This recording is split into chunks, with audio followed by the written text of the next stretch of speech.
आज आपण अगदी ठेल्यावरती मिळते तशी रगडा पुरी कशी बनवायची ही रेसिपी बघणार आहे. 1 वाटी मी पांढरे वाटाणे घेतलेले, आपल्याला रात्रभर मी हे भिजत घातले होते आणि सकाळी तुम्ही बघू शकता छान असे भिजले गेलेले. स्वच्छ धुवून कुकरमध्ये आपल्याला इथे घालून घ्यायचं. त्याचबरोबर आपल्याला इथे 2 ते 3 मोठे बटाटेसुद्धा साल काढून अशा छोट्या छोट्या फोडी करून वाटाण्याबरोबरच शिजायला लावायचं. 1 चमचा मीठ घालायचं.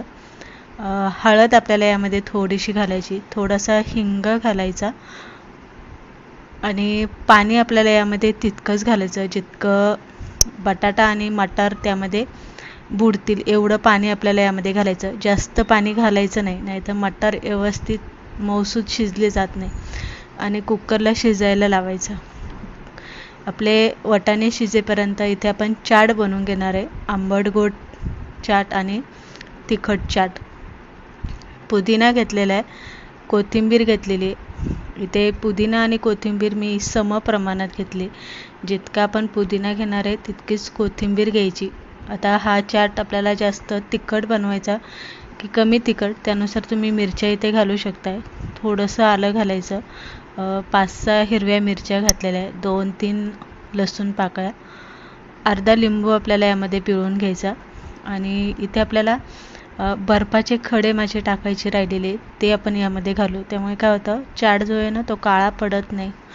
तर आपण इथे मीठ घालून घेतलेले चवीप्रमाणे. थोडंसं पाणी घालून एकदम बारीक अशी आपल्याला ही पेस्ट इथे करून घ्यायची.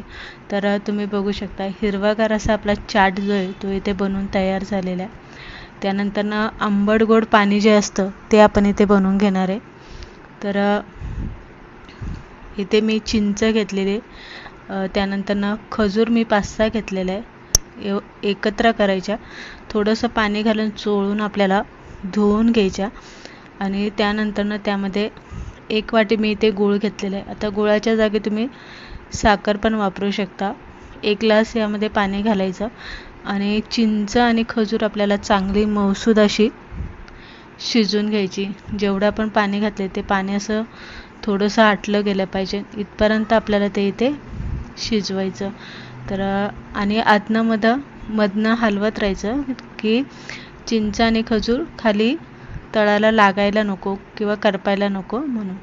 तर इथे तुम्ही बघू शकताय चिंच आणि खजूर आपली इथे चांगली शिजली गेलेली आहे. आणि त्यानंतर थंड करायला आपण हे ठेवणार आहे. थंड झालं ना की थोडंसं ते घट्ट होतं.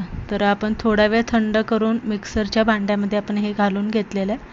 पाणी वगैरे आपल्याला काही घालायचं नाही, तसंच मिक्सरला बारीक करून घ्यायचं.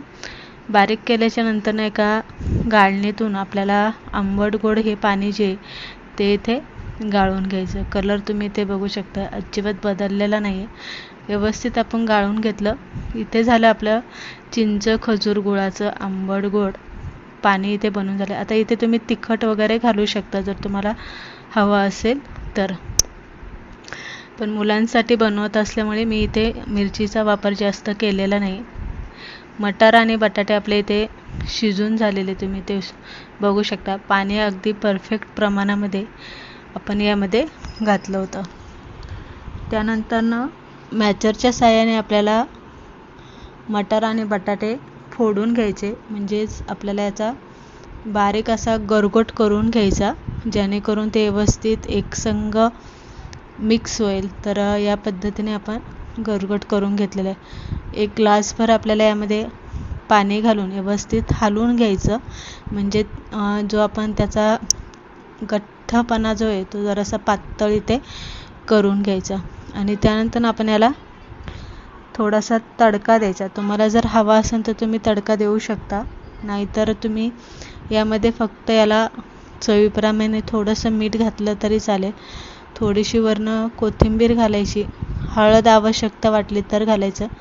थोडंसं हिंग यामध्ये घालायचं आणि चांगले याला उकळी काढायची. कारण आपण यामध्ये पाणी घातलेलं असतं त्यामुळे आपल्याला याला उकळी काढून घ्यायची.